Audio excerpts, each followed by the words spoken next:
Hi everyone, my name is Emma Lewis, and today we are going to be talking about a strategy for teaching and engaging multilingual learners, and we'll be focusing on teaching vocabulary. Here's our agenda for the day. We will be talking about a question and discussion about language, discussing why we need to teach vocabulary, language proficiency levels, talking about where do we start and how do we implement in the classroom, and then I'll also provide an example.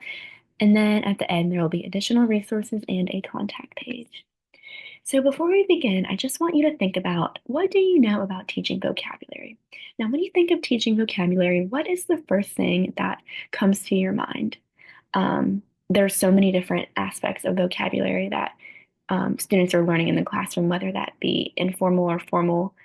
Teaching of vocabulary, students are always learning vocabulary just based on the conversations that they have, the books that we choose to read. And so that kind of leads into our next slide about social versus academic language.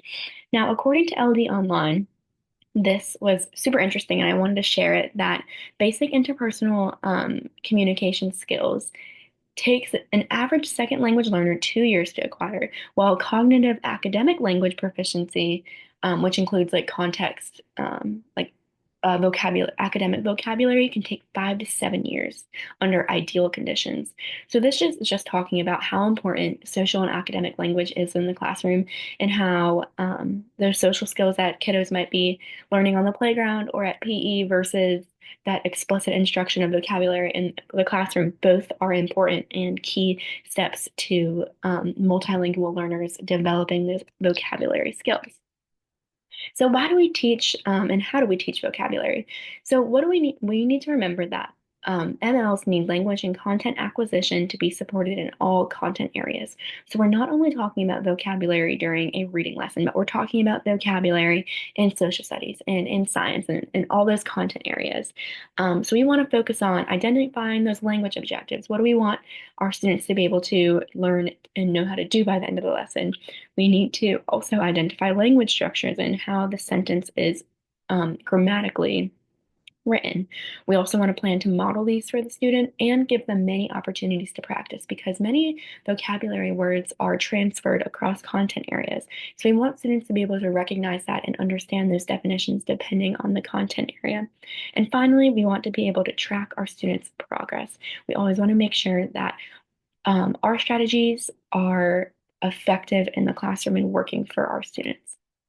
So as for language proficiency levels and grade levels, social and academic language is important for every grade level. I put an example below, but a student at the entering level may be working on sight words or common language. So they could be challenged with telling a student or a teacher good morning or learning how to say bathroom or may I please use the bathroom or may I please have a pencil or water or something like that. They're kind of focusing on the social aspects of language just to function in the classroom. And then a student at the expanding level may need help with complex language in a content area. They might be reading an article in social studies, and there might be some complex language or sentence structures that may block the student from fully being able to understand the vocabulary. Now, before we get into the lesson, we need to remember that students need context-rich experiences. We want to be providing them with intentional and explicit strategies that will help support their content learning. Now, what I mean by that is that we are being very specific with how we're introducing the vocabulary and giving students multiple exposures to these words in multiple different areas. Now, keep in mind, I wanted to put this at the bottom that we could rely on cognates to help us teach our second language learners, especially those in Spanish. There are many words that are similar to English, and we could rely on the student's native language as a strength to help benefit them and help them to learn some English words as well. So here are some steps to implementing in the classroom, and we're going to be using a role play example, which means that we would be teaching students vocabulary, and they would be using this vocabulary in a role play way. So the first step would be you want to choose your book or your topic that you would be talking about, and then second, you would want to identify the key vocabulary words that you are going to focus on. Now, once you identify those, you're going to want to introduce them to students briefly, so they know what to look out for during the lesson. Then we want to teach the lesson, and we want to be sure to stop at those vocabulary terms as they come up in the story to discuss their meaning in that particular context. Now, we also don't want to assume that all students will know how to pronounce each word. We should pronounce it for them so students know how to say it and give them an opportunity to repeat it back to us. Fourth, we want to make sure that we connect this vocabulary to past experiences and have a discussion. Like I said before, a lot of vocabulary words that students may come across can be transferred into other areas, like the words observation, investigate, substance, or resource. And those words can change depending on the context. So we want to involve the class and ask them about their past experiences with this word, and they might be able to, they might have background knowledge of the word and be able to share that with the class. We also want to allow students to put movement to the words.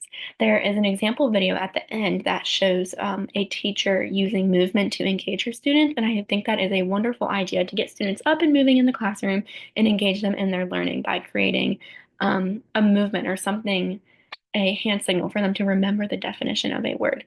Then you want to focus on the multiple meanings like we talked about earlier, and then you, of course, want to plan for ways and opportunities for students to use these words in the classroom. So here's an example. It's a science example, so I chose science would be the book or area that we're focusing on, and then observation, ecosystem, investigate, and resource would be the four words.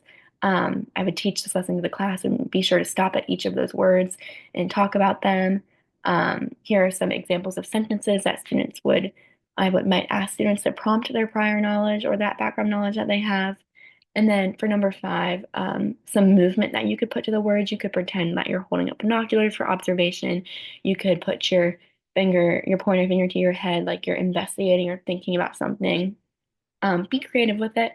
And then you want to focus on multiple word meanings. So, for example, we talked about resource and how in that context we could be talking about natural resources or capital resources, where in another area, we might be talking about a different definition of resource. And then you would want to plan for ways to use these words um, in classroom activities. So, for example, you could ask students to use these words in a sentence. And then, of course, we want to think about scaffolds for our multilingual learners to ensure that they are able to use these words effectively in a sentence.